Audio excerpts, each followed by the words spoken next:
Everyone. तो कैसे हैं आप सब लोग? मजे में ही रहना चाहिए। वेलकम बैक टू यू विद्यार्थी। आई एम आकांक्षा और साइंस टीचर, और हम कर रहे थे क्लास 7 का बुक क्यूरियोसिटी का चैप्टर नंबर 8। तो भाई अगर थोड़ी सी भी स्किन आपकी फट रही है तो लगाना है लोशन, और हम पढ़ेंगे measurement of time and motion. तो चलिए आइए देखते हैं। तो इससे पहले हम ऑलरेडी पार्ट 1 कर चुके हैं। अगर आपने नहीं देखा है तो फटाफट से जाइए पार्ट 1 देख लीजिए, जिसमें हमने क्या पढ़ा था।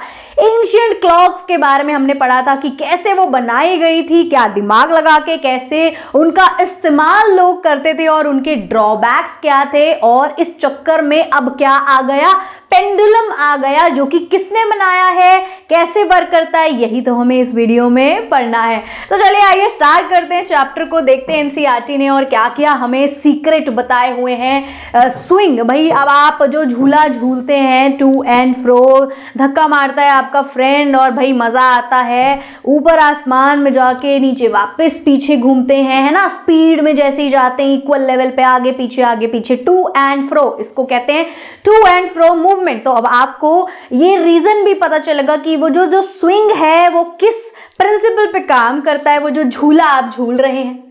चलिए आइए देख लेते हैं फटाफट से यहाँ पर पेंडुलम के बारे में। So as human civilization advanced and long distance travel increase, तो अब जैसे जैसे जो ह्यूमन सिविलाइजेशन है, मतलब कि जो इंसान है वो इतने ज़्यादा क्या हो गए हैं, एक तो पॉपुलेशन बढ़ गया है, सिविलाइज हो गए हैं, डेवलप हो गए हैं, इतना ज़्यादा डेवलपमेंट हो गया है, तो भैया एडवांस भी हो गए हैं वो। और जब वो लंबे लंबे डिस्टेंस पे जाते हैं, ट्रैवल करते हैं, वो भी अब लोगों का इंक्रीज हो गया, यानी कि बढ़ गया है।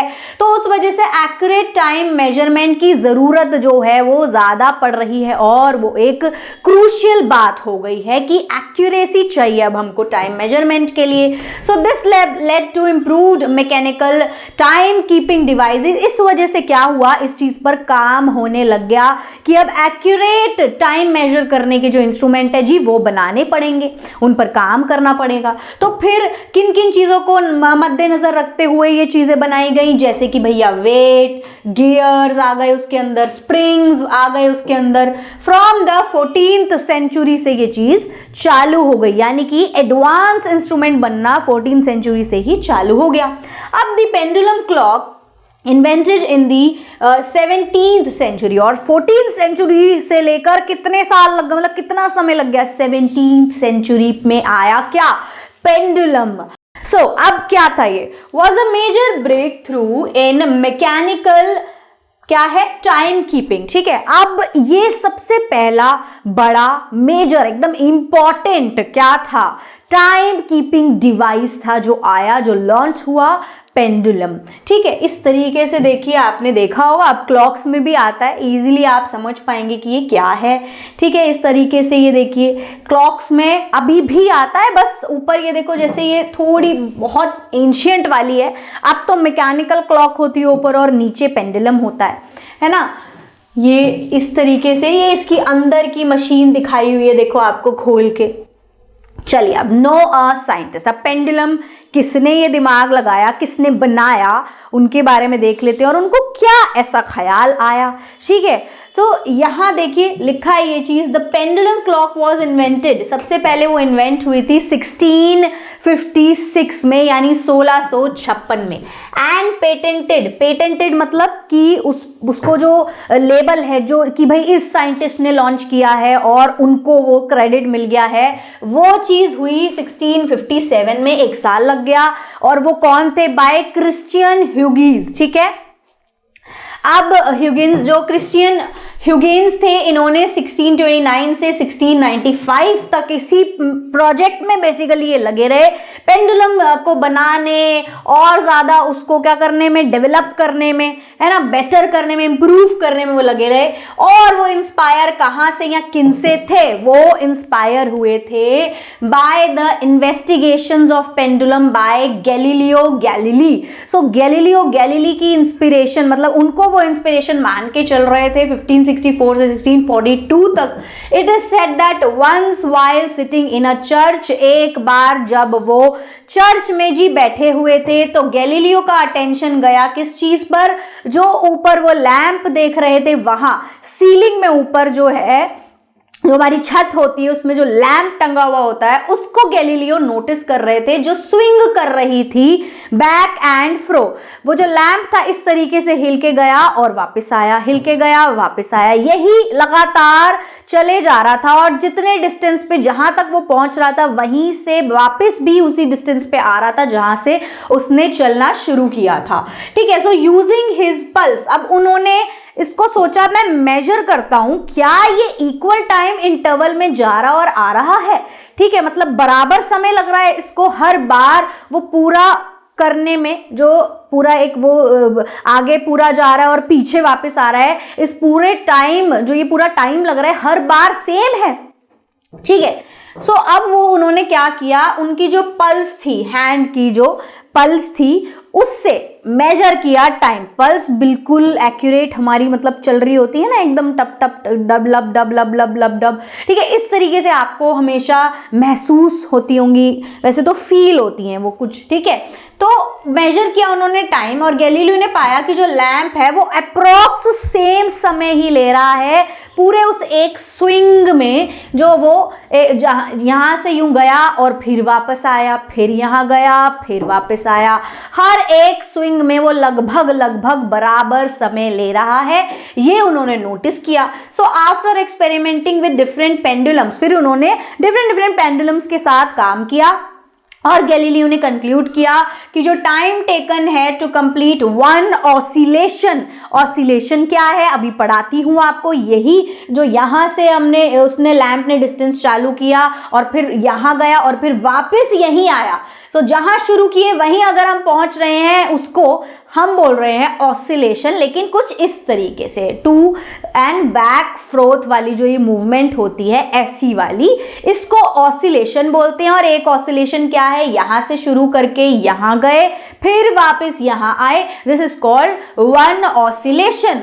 तो उन्होंने ये देखा, ये कंक्लूड किया, ये पाया कि जो पेंडुलम है वो अप्रोक्सीमेटली बराबर का टाइम ले रहा है एक ऑसिलेशन को कंप्लीट करने के लिए, हमेशा ही always the same for a pendulum of a given length. अगर एक बराबर लेंथ का पेंडुलम मैं ले रहा हूं, कोई सा भी अलग अलग है, 4 रख दिए मैंने पेंडुलम बराबर लेंथ के, सबको ऐसे मूव करवाया, तो सबका उसने देखा कि अप्रॉक्स सेम टाइम पर एक ऑसिलेशन पूरा कर रहे हैं। ठीक है, तो ये उनको पता चल गया, ये उन्होंने कंक्लूड किया। तो चलिए अब डिटेल में जानते हैं इस थोड़ा सा इस पेंडुलम के बारे में, है ना। डिटेल माने कि इसको खुद अगर आपको बनाना है तो बड़ा ही इजी है और बड़ी ही साधारण सी ये चीज़ है, कोई बहुत बड़ी रॉकेट साइंस नहीं है, बड़ी ही सिंपल सी ये चीज़, बड़ा सिंपल सा ये फंडा और ऑब्जेक्ट है। It's just a weight called a bob, इसमें एक वेट लगा दिया जाता है जिसको हम बॉब कहते हैं। अभी यहाँ पे मैं बताती हूँ आपको।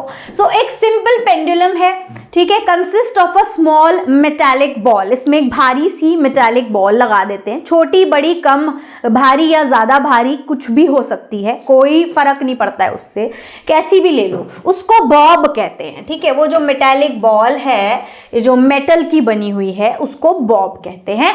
अब suspended from a rigid support bye a long thread, ठीक है, किस पे ये टंगी हुई है, एक लंबा सा धागा बांध देते हैं एक टफ हार्ड से सपोर्ट पे।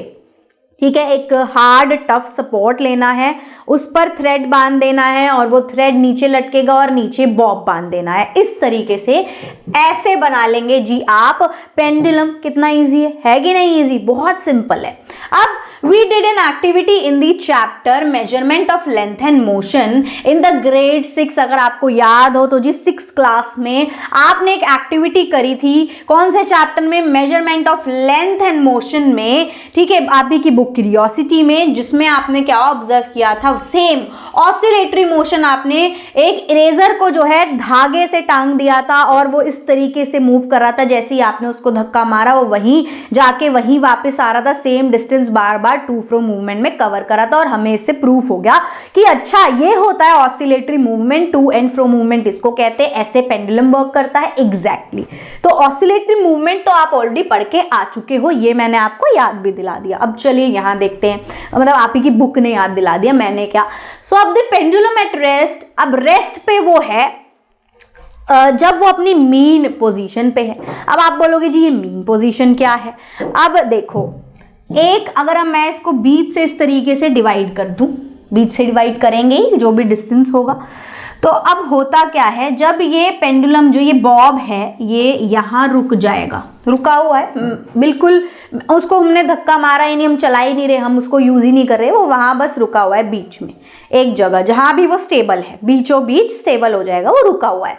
तो जहाँ वो स्टेबल है, रुका हुआ है, वो होती है उसकी रेस्टिंग पोजीशन, जब वो रेस्ट फेज में, और इसी को बोलते हैं मीन पोजीशन। ठीक है, अब यहां पर देख लेते हैं व्हेन द बॉब, ठीक है, मीन पोजीशन। अब when the bob of the pendulum is moved slightly to one side and released, it start oscillatory motion. अगर एक साइड से मैं हल्का सा उसको मूव करूंगी, एक साइड ढकेलूंगी, मतलब मीन पोजीशन से ऐसे करूंगी, तो वो वापस इस तरीके की मूवमेंट चालू कर देगा। मतलब मैंने तो इधर मूव किया, लेकिन वो यहां जाके फिर इधर आएगा मीन पोजीशन से होते हुए, फिर ऐसे जाएगा, फिर ऐसे जाएगा, इस तरीके की मूवमेंट वो स्टार्ट कर देगा। और ऐसी to and fro, back and forth वाली मूवमेंट को बोलते हैं ऑसिलेटरी मोशन। ये क्या है? एक तरीके का मोशन है, मूवमेंट है, जैसे झूला भी हम झुलाते हैं एक दूसरे को, तो ये सेम मोशन उसमें यूज हो रही है, ऐसे ही पेंडुलम में भी ये यूज हो रही है।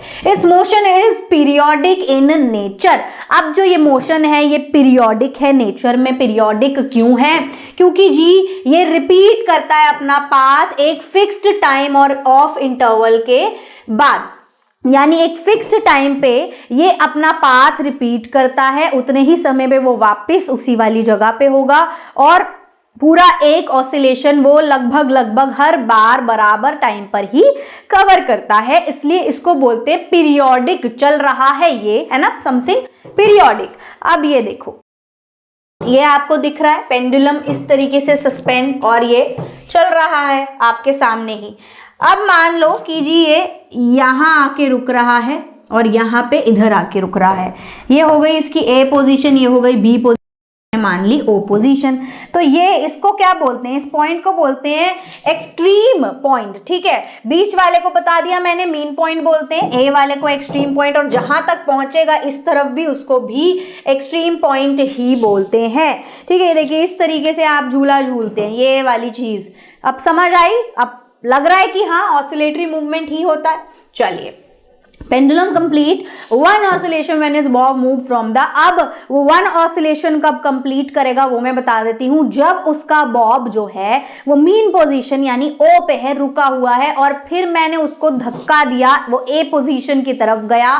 ठीक है, और फिर वापस अपनी दूसरी एक्सट्रीम पोजीशन यानी बी पर आया, और फिर ओ पर जब आया, ठीक है, मतलब ए की तरफ ही जा रहा है, ओ तक, ओ से गुजरता हुआ, तो मैं ओ से शुरू जहां हुआ था, ओ से ए पर गया और फिर बी पर गया और फिर ओ पर आया, तो यानी ओ से ओ पर ही जब आया तो मैंने वन ऑसिलेशन इसको काउंट किया। या हो सकता है ए से, हम ए से काउंट कर सकते हैं, ए से वो चालू हुआ, बी तक गया और फिर ए पर वापस आया, तो जी ये हुआ वन ऑसिलेशन, यानी एक पूरा गोल घूम के वो उसी जगह पर आएगा, तो इसको वन ऑसिलेशन बोलेंगे।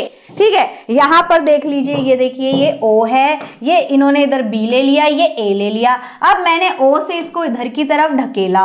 ठीक है, तो अब ये यहां से क्या होगा, ये इस तरफ गया ए और फिर गया बी की तरफ और फिर वापस इधर जाएगा, तो यानी कि जब ये यहां से लेकर यहां गया और फिर यहां ओ पे वापस आया, ओ से ही चालू हुआ था इस तरीके से और वापस ओ पर ही आया, तो ये पूरा हुआ वन ऑसिलेशन। या फिर अगर हम ए से काउंट करें तो जब ए से गया बी पर और फिर वापस आया ए पर, ठीक है, ये इस तरीके से, तो ये हो गया वन ऑसिलेशन। समझ आ रहा है?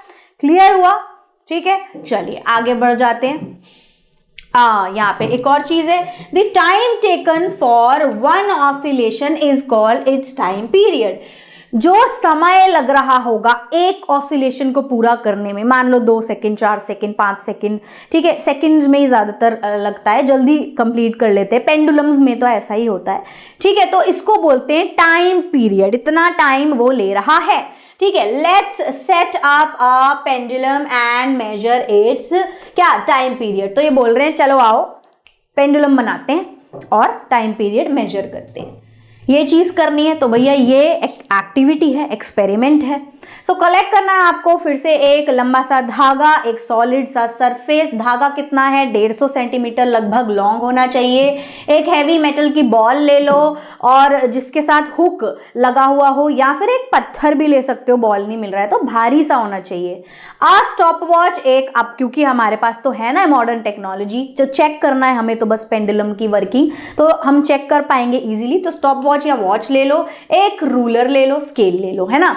अब tie the bob at one end of the string. तो भाई आपने बॉब से स्ट्रिंग को बांध देना है। Fix the other end of the string to a rigid support. अब कोई भी टफ सा, हार्ड सा जो है सॉलिड वाला सपोर्ट ले लो, ठीक है। सच एज कोई ईट ले सकते हो, अगर भाई उठा पाओ तो ईट वगैरह ले सकते हो, वो हो गया टफ रिजिड वाला सपोर्ट, ठीक है।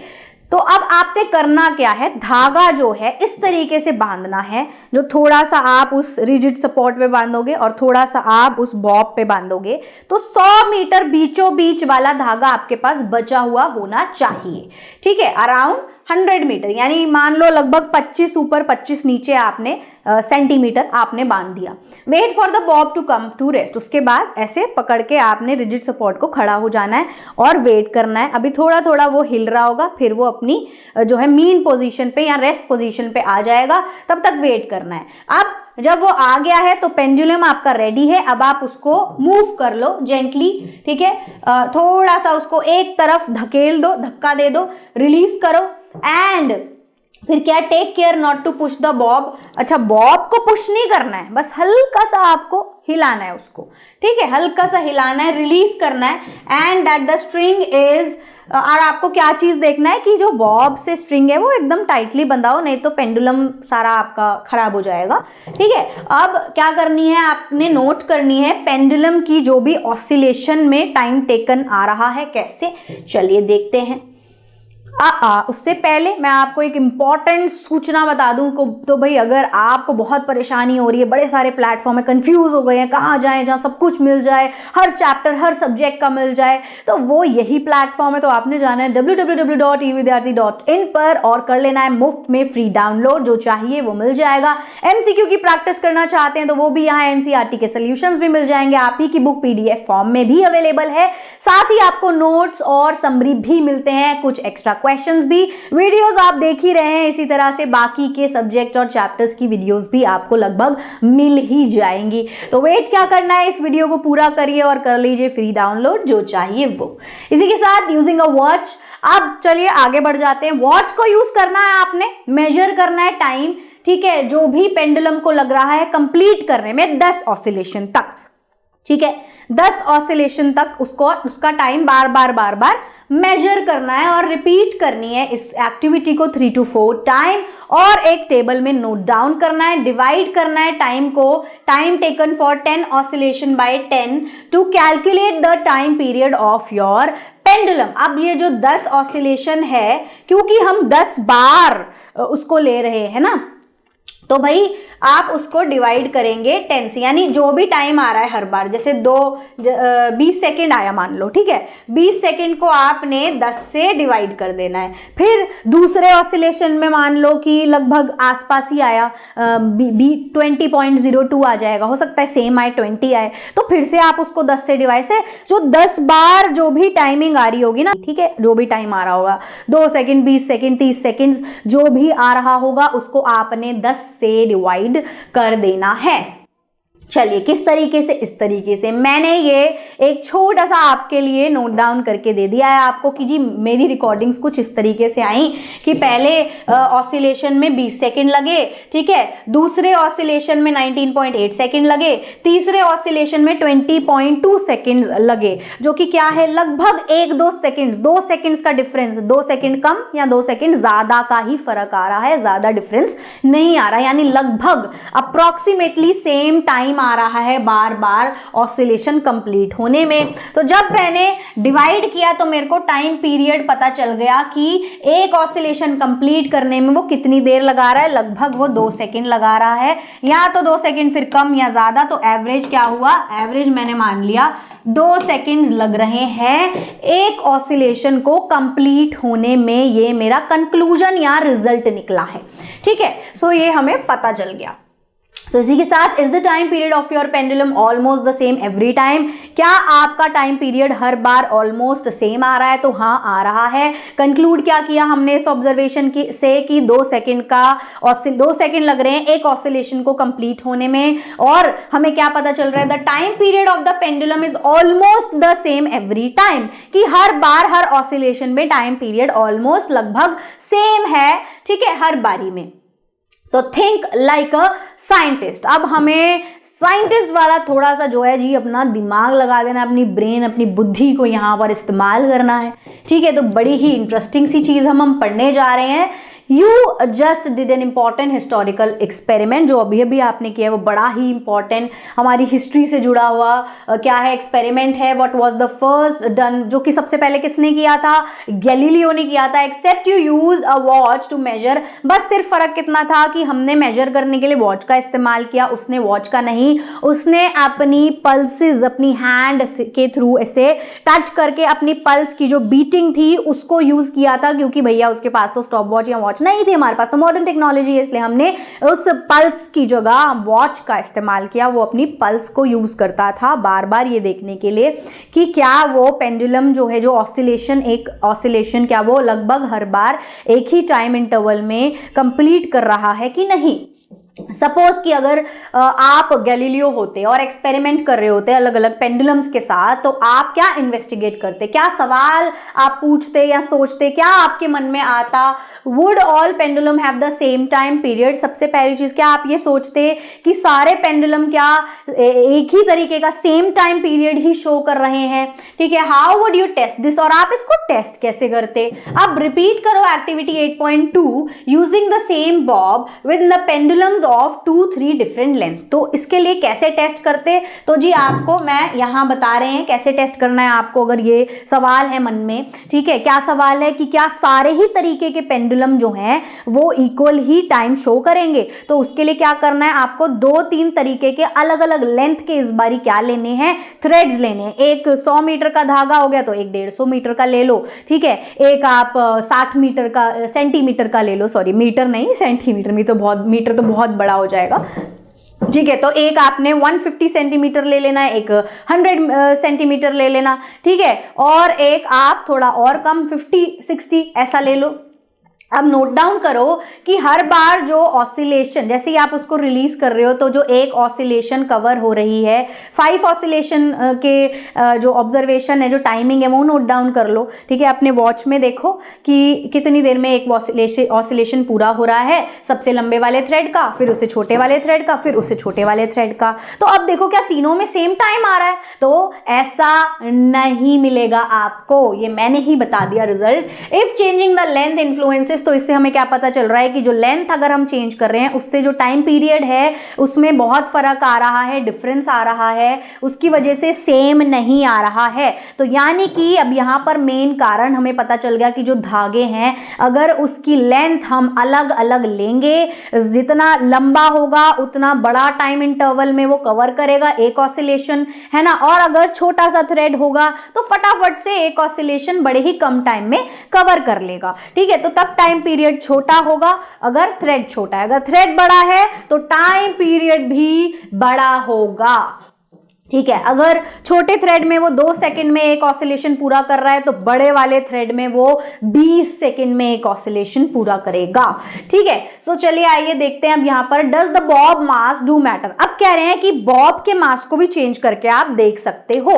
तो आपने फिर से 2-3 अलग अलग वेट के पत्थर या जो मेटल की बॉल है वो लेनी है, छोटी बड़ी, कम भारी, ज्यादा भारी और ज्यादा भारी। अब उसको भी जो है ढकेल के देखो, थ्रेड इस बारी तीनों में सेम लेनी है, लेंथ जो है थ्रेड की सेम लेनी है। तो अब आप क्या नोटिस करोगे, आप कंक्लूजन आप ये निकालोगे कि भाई क्योंकि लेंथ सेम है तीनों में, बॉब का वेट भले ही कुछ भी हो लेकिन टाइम इंटरवल सेम आएगा। तो इससे ये पता चल रहा है कि बॉब के मास से कोई लेना देना नहीं है पेंडुलम का, यानी टाइम इंटरवल का, जबकि लेना देना किस चीज का है, थ्रेड का, थ्रेड की लेंथ का। ठीक है, so the time period of a simple pendulum depends on it length. जो सिंपल पेंडुलम होता है उसका टाइम पीरियड किस पे डिपेंड करता है, लेंथ पे डिपेंड की, but not on the bobs mass, Bob के मास पे डिपेंड नहीं करता। All pendulums of the same length have the, जितने भी पेंडुलम होंगे जिनकी लेंथ सेम होगी उसका सेम, वो सारे ही पेंडुलम बार बार क्या सेम टाइम पीरियड आपको शो करेंगे एट अ गिवन लोकेशन, एक स्पेसिफिक लोकेशन पे। ठीक है, चलिए समझ आ गया अच्छे से, आगे बढ़ते हैं। The time period of a simple pendulum of a given length is constant at a place, this property is used in the measurement of time. यही प्रॉपर्टी यूज होती है किस चीज में, टाइम को मेजर करने के लिए। जितनी भी घड़ियां हैं, ऑल क्लॉक्स, नई हो या मॉडर्न हो, वो इसी वाले प्रोसेस पे काम कर रही हैं कि एक रिपीटिंग कॉन्टिन्यूस साइकिल चली आ रही है, यानी repeating continuously, which can be use to mark equal interval of time. क्योंकि वो बार बार उसी जगह रिपीट होती है तो वहां ही पर मार्किंग लगी हुई है इक्वल टाइम इंटरवल पे, इससे हमें टाइम पता चलता है। ठीक है, यानी हम ये सेम प्रिंसिपल आज तक फॉलो करते चले आ रहे हैं, ये वाली रिपीट साइकिल। चलिए इसी के साथ अब हम पेंडुलम से आगे बढ़ के मॉडर्न क्लॉक्स की, यानी पिक्सल्स पे अब हमारी दुनिया आ गई है, तो इसकी बात करेंगे, इसके बारे में हम जानेंगे। सो मॉडर्न क्लॉक्स जो हैं वो मेजर करती हैं time using the same basic principle, same he basic principle use हो रहा है, जो मतलब पीछे जो मेन फंडा चला आ रहा है वो बिल्कुल सेम है। पीरियोडिकली रिपीट प्रोसेस, कि भाई समय समय पर इसी समय पर जो प्रोसेस है वो रिपीट हो रहा है, इतने बजे इतनी देर में ही ये प्रोसेस रिपीट हो रहा है। सेम उस पे ही अभी मॉडर्न क्लॉक्स बनी हुई हैं, लेकिन बस जो उसमें जो चीजें यूज कर रहे हैं ना हम, उसका थोड़ा सा डिफरेंस है कि हमें मॉडर्न चीजें मिल गई हैं, कि अभी हम यूज करते हैं बहुत ही टाइनी और बहुत ही तेज वाइब्रेटर यूज करते हैं, जो कि किससे बने हुए होते हैं, क्वार्ट्ज क्रिस्टल से बने हुए होते हैं। क्वार्ट्ज क्रिस्टल बहुत छोटे छोटे क्रिस्टल्स होते हैं जो समय समय पर बहुत जल्दी रैपिडली वाइब्रेट करते हैं, विद इन सेकेंड्स, मतलब हर एक सेकेंड वो वाइब्रेट करते हैं, जिससे हमें पता चल जाता है 1 सेकेंड हो गया, 2 सेकेंड हो गया, इनफैक्ट उससे कम भी हम पता लगा सकते हैं, यानी सेकेंड से भी छोटा, सेकेंड का भी 1000th हिस्सा जो है वो भी हम पता लगा सकते हैं। और फ्रॉम सम स्पेसिफिक एटम, या फिर कुछ स्पेसिफिक तरीके के एटम से भी हमें ये पता चलता है। सो वो होती हैं atomic clocks. So while Huygens early pendulum clock could gain or lose, पहले क्या था, जो ह्यूगिन्स की जो सबसे पहली वो जो पहले वाली पेंडुलम वाली क्लॉक थी, उसमें एक दिक्कत ये आती थी कि कभी कभी वो 10 सेकेंड लूज करती थी और कभी कभी वो 10 सेकेंड गेन कर लेती थी, यानी 10 सेकेंड ज्यादा या 10 सेकेंड कम वो बता देती थी, पूरे एक दिन में ऐसा हो जाता था। लेकिन जो आजकल की एटॉमिक क्लॉक है वो इतनी ज्यादा एक्यूरेट है कि वो सिर्फ 1 सेकेंड लूज कर पाती है, वो भी मिलियंस ऑफ ईयर्स में, यानी ना के बराबर। ठीक है, तो यानी वो बिल्कुल एक्यूरेट है, एक सेकेंड को अच्छे से प्रिसाइजली परफेक्टली बता पाती है। Scientist are constantly searching for even better way, scientist अभी भी लगे पड़े हैं इस रिसर्च में कि और भी कुछ बेटर जो है ढूंढा जाए, और भी कुछ बनाया जाए मेजर करने के लिए टाइम को, और ग्रेटर एक्यूरेसी के लिए, यानी और छोटी छोटी यूनिट साइंटिस्ट को अभी चाहिए होती है अपने एक्सपेरिमेंट और खूब सारी चीजों के लिए। तो इसी के साथ ये वाला पार्ट भी यहाँ पर खत्म हो जाता है, पार्ट 2 एंड हो गया है। अब हम पढ़ेंगे आगे थोड़ा सा और कुछ पेंडुलम, मतलब पेंडुलम नहीं, क्लॉक्स, मॉडर्न क्लॉक्स के ही बारे में, या बोल सकते हैं अब हम पढ़ने वाले हैं अगले वाले पार्ट में स्पीड के बारे में। तो चलिए इसी के साथ thank you so much for watching, bye bye cuties, do like, subscribe and share. फिर मिलेंगे अगली वीडियो में।